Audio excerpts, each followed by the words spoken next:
الحمد لله الحمد لله رب العالمين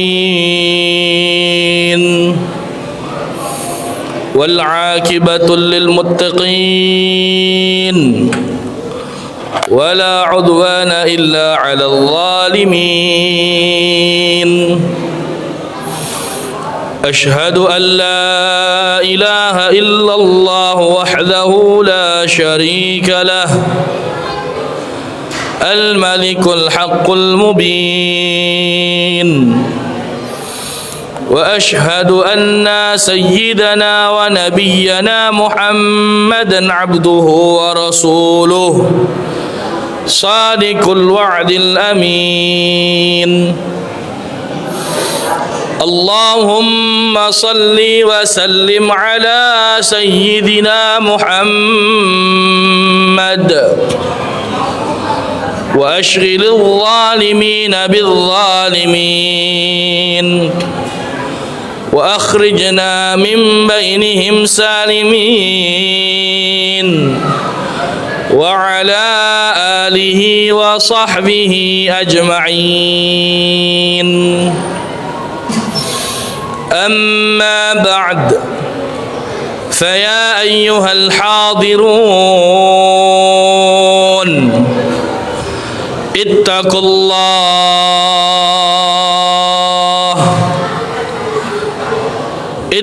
الله حق تقاته ولا تموتن إلا وأنتم مسلمون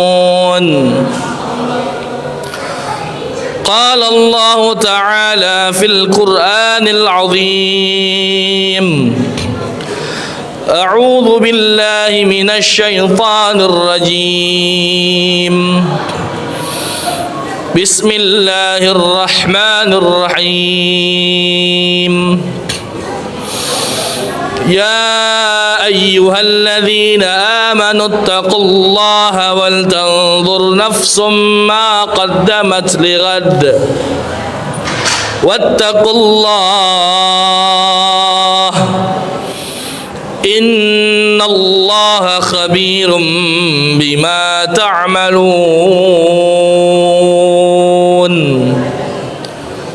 صدق الله العظيم معاشر الحاضرين وزمرة المؤمنين rahimakumullah. Apapun situasi dan kondisi kita saat ini, selaku seorang hamba yang senantiasa beriman kepada Allah, marilah kita semua untuk tetap senantiasa bersyukur kepada Allah Subhanahu wa ta'ala, baik dalam keadaan bahagia ataukah dalam keadaan kesedihan, baik dalam keadaan suka maupun duka, sebab kesemuanya adalah yang terbaik menurut Allah Subhanahu wa ta'ala. Berapa banyak orang-orang yang tatkala Allah karuniakan kebahagiaan kepada hidupnya, membuat orang tersebut bukanlah untuk dekat kepada Allah, melainkan dengan kebahagiaan tersebut membuat dirinya jauh dari Allah Subhanahu wa ta'ala. Maka hidup kita dihiasi dengan kesedihan, hidup kita dihiasi dengan kedukaan, tidak lain dan tidak bukan, itu semua adalah tanda wujud kasih sayangnya Allah kepada kita semua, agar kita ingat dan kembali kepada Allah Subhanahu wa ta'ala.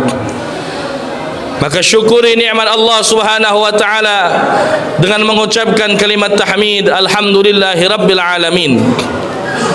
Dan hakikat daripada mensyukuri nikmat Allah, menggunakan nikmat tersebut untuk beribadah kepada Allah Subhanahu wa ta'ala. Di antara nikmat yang besar yang Allah Ta'ala karuniakan kepada kita semua, Allah jadikan kita umat Nabi yang mulia, yang mana kita semua mendapatkan kemuliaan dari zat yang maha mulia, yakni Allah Subhanahu wa ta'ala. Kemuliaan tersebut bukanlah datang dari diri kita, namun Allah muliakan kita sebab kita umat baginda Nabi Muhammad sallallahu alaihi wasallam. Maka dari itu di dalam hadis Nabi sallallahu alaihi wasallam bersabda, "Inna awlan nasi bi yaumal qiyamah."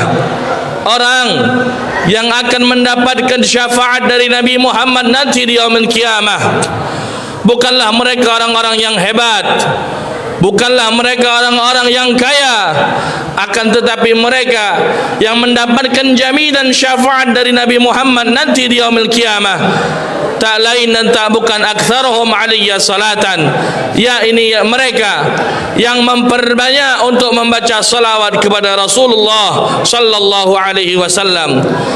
Akthirus salata ala nabi fi lailatul jum'ah atau yaumil jum'ah atau kama qala an-nabi. Perbanyaklah bersalawat kepada baginda Nabi di malam Jumat atau di hari Jumat. Allahumma salli wa sallim wa barik alaihi wa ala alihi. Ma'asyiral hadirin, bahwasanya kehidupan kita di alam dunia hakikatnya kita semua mengontrak di muka buminya Allah.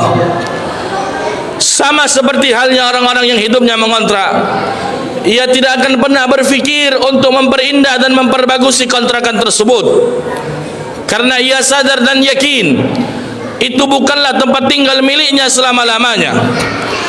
Bila mana habis masa kontrakannya, mau tidak mau, suka tidak suka, siap tidak siap, ia harus pergi meninggalkan kontrakan tersebut. Maka hakikatnya kita semua di alam dunia, setelah menandatangani kontrak untuk menumpang hidup sejenak di muka buminya Allah, maka dari itu mengapa kita memikirkan dunia, memperindah dunia, sedangkan dalam Al-Quran Allah nyatakan, a'udzubillahi minasyaitonir rajim, walal akhiratu khairu wa abqa. Sesungguhnya akhirat adalah tempat yang paling baik dan tempat yang paling kekal. Bukanlah menjadi sebuah kesalahan yang besar bila mana hidup kita mencari dunia. Bahkan kita semua sebagai kepala rumah tangga berkewajiban untuk mencari nafkah, untuk menafkahi daripada anak dan istri kita. Akan tetapi menjadi sebuah kecelakaan yang besar, menjadi sebuah masalah yang besar bila mana hati kita dipenuhi dengan dunia, fikiran kita difokuskan untuk mencari dunia, sehingga menjadikan dunia sebagai tujuan kehidupan kita dan menterbelakangi daripada urusan akhirat. Maka dari itu ma'asyiral hadirin, bila mana telah habis masa kontrak kita di alam dunia, mau tidak mau, siap tidak siap, kita akan kembali menghadap Allah Subhanahu wa taala. Silih berganti di antara kita pasti akan kembali kepada Allah. Maka dari itu dalam Al-Quran Allah berfirman, a'udzubillahi minasyaitonir rajim, wa tazawwadu fa inna khairaz zadit taqwa. Berbekallah kalian dan sebaik-baik bekal menghadap Allah Jalla Jalaluhu Ta'ala wa azamatuh, yakni dengan membawa amal takwa kita kepada Allah. Maka dari itu kami sebagai khatib mewasiatkan khususnya bagi diri kami pribadi dan diri kita semuanya, marilah kita semua untuk tetap senantiasa meningkatkan ketakwaan kita kepada Allah, menjalankan apa yang telah diperintahkan oleh Allah, serta semaksimal mungkin untuk menjauhi apa yang telah dilarang oleh Allah Subhanahu wa taala. Ma'asyiral hadirin rahimakumullah, di dalam hadis qudsi bahwasanya Allah Subhanahu wa taala berfirman, man lam yasbir 'alal bala'i, siapa orang yang tidak mau bersabar atas bala dan ujian dariku, walam yashkur 'alan ni'mai, dan siapa orang yang tidak mau bersyukur atas nikmatku, kata Allah, walam yarda biqada'i, dan siapa orang yang tidak mau ridha atas ketetapanku, maka kata Allah, fala yakhruj min tahtas samai, keluarlah engkau dari bumiku, ibtagu ilaha ghairi, dan carilah Tuhan selain diriku. Apakah ada Tuhan selain Allah? Kita nyatakan la ilaha illallah, tidak ada Tuhan selain Allah. Maka dari itu hadirin, yang patut kita ambil pelajaran daripada hadis qudsi tersebut, selagi kita semua masih berada di alam dunia, selagi kita semua masih hidup di muka buminya Allah, ada 3 hal yang pasti akan kita rasakan, dan 3 hal tersebut tidak akan pernah pergi menjauhi diri kita. Yang pertama, yakni bala, musibah dari Allah Subhanahu wa taala. Tidak ada satupun hamba Allah di muka buminya Allah ini yang hidup tanpa membawa beban. Tidak ada satupun hamba Allah yang hidup tanpa membawa masalah, tanpa membawa ujian. sadarilah wahai ma'asyiral hadirin, di dalam sebuah riwayat, idza ahabballahu 'abdan ibtalahu, apabila Allah cinta kepada hambanya, maka hamba tersebut akan diuji oleh Allah Subhanahu wa taala. Maka bersyukurlah bila mana hidup kita senantiasa banyak ujian. Bersyukurlah bila mana hidup kita senantiasa banyak masalah, menandakan Allah masih cinta kepada kita. La yukallifullahu nafsan illa wus'aha. Allah Subhanahu wa taala menguji kita dan Allah Maha tahu batas kadar ujian tersebut. Maka dari itu, bila mana Allah turunkan bala, Allah turunkan ujian bagi seorang mukmin, tak lain dan tak bukan, innallaha ma'as sabirin, mereka harus bersabar karena Allah bersama orang-orang yang bersabar. Apakah orang-orang yang beriman memiliki batas kesabaran? Mereka orang-orang yang beriman kepada Allah dan mengikuti baginda Rasulullah. Lihatlah bagaimana tauladan Nabi Muhammad. Beliau Rasulullah tidak memiliki batas kesabaran. Maka kita semua dituntut untuk membuka hati kita, melebarkan hati kita untuk bersabar atas ujian dan bala dari Allah Subhanahu wa taala. Yang kedua yang pasti akan kita rasakan, yakni nikmat dari Allah Subhanahu wa taala.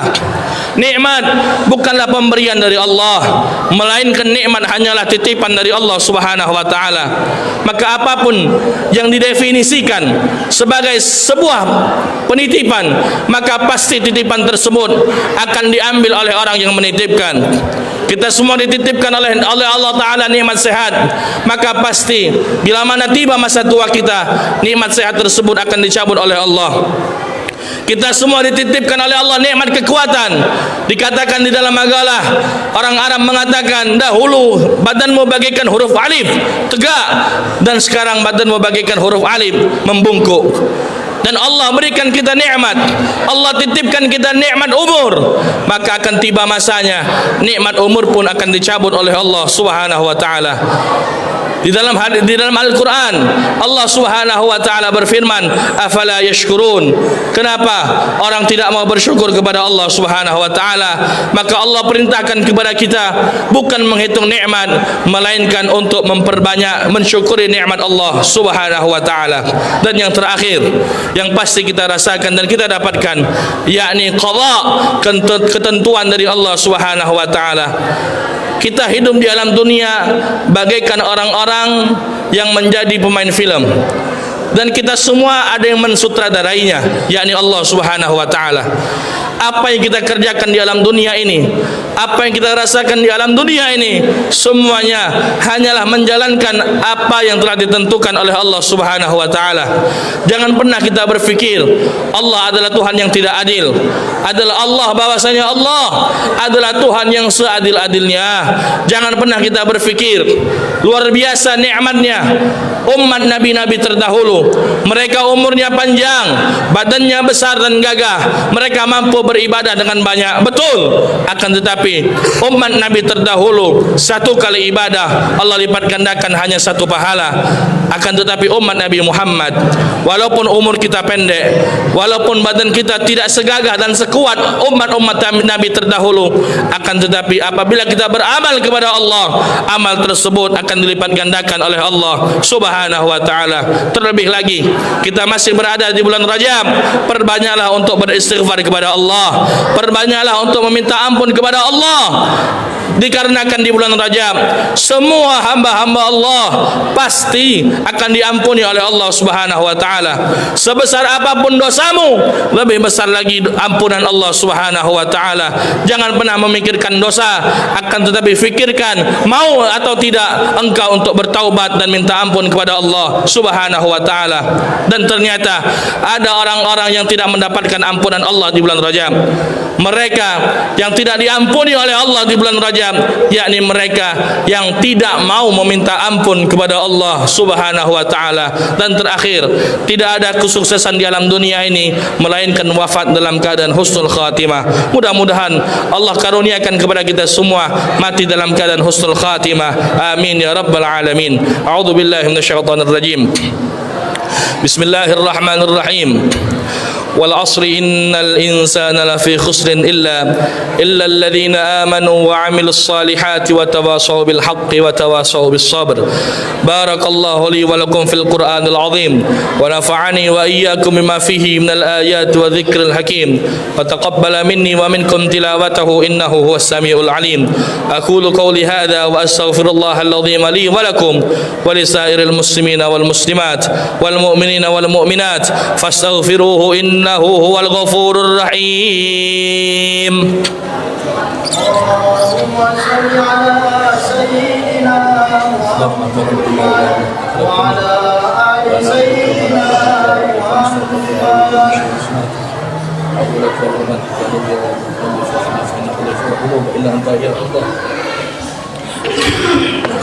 Alhamdulillah, alhamdulillahil wahidul qahhar. Ashhadu an la ilaha illallah wahdahu la sharika lah irghaman liman jahada bihi wa kafar. وأشهد أن سيدنا ونبينا محمدا عبده ورسوله سيد الخلائق والبشر. اللهم صل وسلم على سيدنا محمد النور الأنوار وسر الأسرار وترياك الأغيار ومفتاح باب اليسار سيدنا ومولانا محمد المختار وآله الأطهار وأصحابه الأخيار عدد نعم الله وإفضاله. أما بعد فيا أيها الحاضرون اتقوا الله.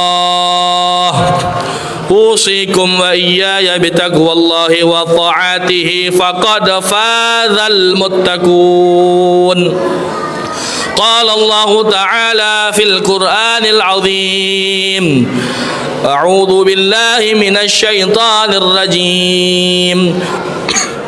بسم الله الرحمن الرحيم.